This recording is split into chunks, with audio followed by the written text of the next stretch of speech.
ด้วยอำนาจพระอริยสงฆ์อดีตปัจจุบันอนาคต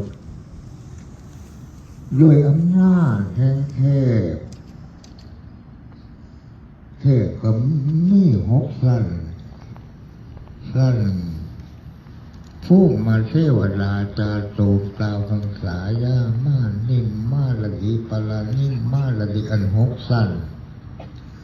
อันพบมาโลกเนี่ยเพิ่นมาหยุ่งเกี่ยวกับโลกมนุษย์ผู้ขี้ข้านขอ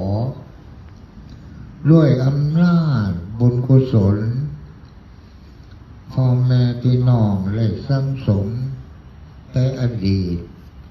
มาจนถึงปัจจุบันจงมีอำนาจจะมาปกป้องปกป้องสิ่งบดีบน้ำที่จะเกิดขึ้นในประเทศไทย